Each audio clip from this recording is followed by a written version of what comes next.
Bonjour à tous, nous étions une quinzaine de personnes pour ce débat du 12 février. La question qui l'ouvrait était « Peut-on sortir du nihilisme ?» Elle m'a été suggérée par la proposition de Pierre Zaoui dans Philomag, à qui il donne à la philosophie la tâche primordiale de sortir du nihilisme. Mais cette référence n'est pas suffisante. En arrière-plan de notre débat, il y avait les anthropologues Emmanuel Todd, Maurice Godelier, ou encore le sociologue historien Marcel Gauchet, et, pour revenir à la philosophie, Max Weber et bien entendu Nietzsche. Nietzsche donne à ce terme de nihilisme tout son sens pour caractériser son époque. Nous donnons de nombreuses références dans notre forum et vous en trouverez le lien dans les détails sous la vidéo.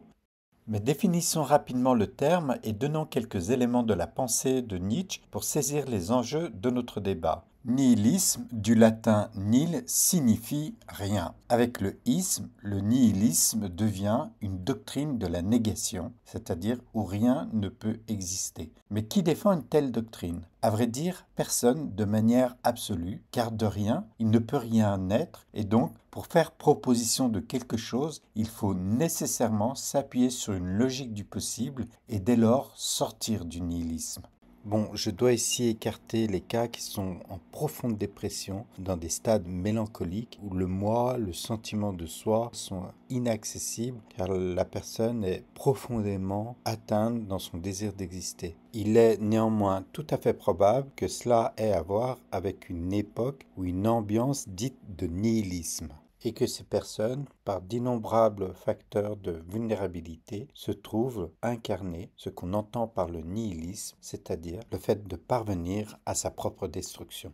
Cette définition implique donc nécessairement des degrés de nihilisme, puisque nous sommes quelque chose et non pas rien, parce que nous sommes toujours mis en mouvement par un mobile ou un autre, par une puissance ou une autre, y compris les personnes qui se trouvent captives du nihilisme au stade le plus profond de leur psychologie. Il y a donc un rapport de nuance parmi toutes les choses qui nous animent, dont il nous faut prendre la mesure, de sorte à estimer si nous sortons vraiment du nihilisme ou si nous continuons à l'incarner avec l'esprit de notre époque. Car peut-être restons-nous prisonniers de cet esprit. Nous ne pouvons nous en dégager. Oui, peut-être ne faisons-nous que semblant de vivre. Nous faisons comme tout le monde pour éviter de nous confronter à la solitude et plus largement pour éviter de nous confronter au néant de notre vie et à celui de la vie elle-même, à savoir aucune preuve d'une essence de vie, donc de type métaphysique, ne peut être avancée. Dieu est mort pour cette raison.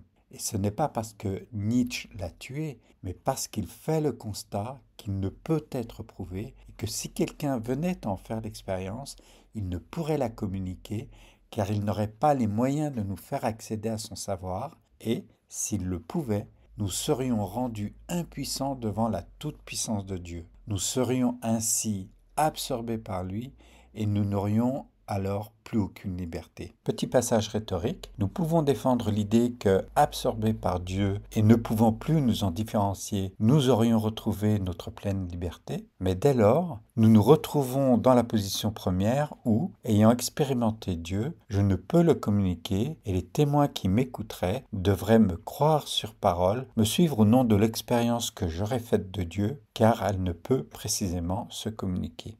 Revenons à Nietzsche et à son époque. L'état des savoirs à l'aune du XXe siècle est indissociable de la science et, malgré les promesses techniques qui en découlent, il fait écho, cet état des savoirs, à l'idée de désenchantement du monde de Max Weber, contemporain de Nietzsche, et cela caractérise l'esprit de cette époque. Le progrès technique n'est pas corrélé à celui de la morale et les habits de la morale religieuse se révèlent caducs. Nous pouvons désormais faire semblant de croire et cela n'a aucune conséquence sinon d'entraîner l'homme dans sa décadence. En effet, de fausses croyances pour de fausses raisons exténuent la puissance d'exister qui provient, elle, de la toute-puissance de la vie elle-même. Et, s'agissant des morales religieuses ou de celles du monde, elles réduisent l'homme à des servitudes, à ses peurs, à des culpabilités premières, l'obligeant à se soumettre aux injonctions de son groupe et à la décadence qui s'ensuit, entraînant l'homme et son époque à sa propre destruction.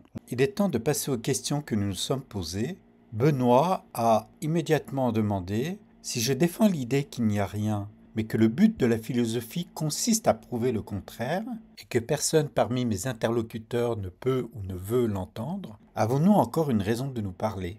Éclat de rire dans la salle, la question est excellente car elle exprime d'emblée l'ironie de pouvoir se comprendre si l'on ne se détermine pas à le vouloir. Le problème de notre relation à l'autre et de la possibilité de nous comprendre en dépit de nos différences occupera une part de notre débat. Mais nous y reviendrons. En attendant, voici d'autres questions qui ont été posées.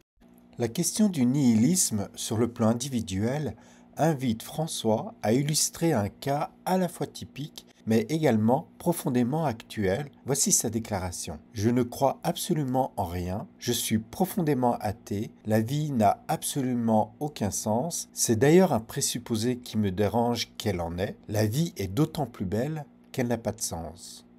À nouveau, il y a une flopée de réactions. En voici deux, celle de notre ami Hichem. On peut penser ainsi, lorsqu'on a les moyens économiques et environnementaux de vivre dans un certain confort, et la réaction de Nadège qui rappelle le nihilisme est rattaché à la fois à l'être humain dans sa manière subjective d'apprécier la vie, mais il est aussi attaché à des époques, à des moments où ce sont des sociétés, des nations qui se trouvent bouleversées, où les risques de destruction et d'autodestruction frappent des collectifs à large échelle. Et la question que je me pose est, aujourd'hui, à partir de quoi peut-on parler de nihilisme ? Pourquoi le terme revient-il ? Développons ces questions dans la vidéo suivante.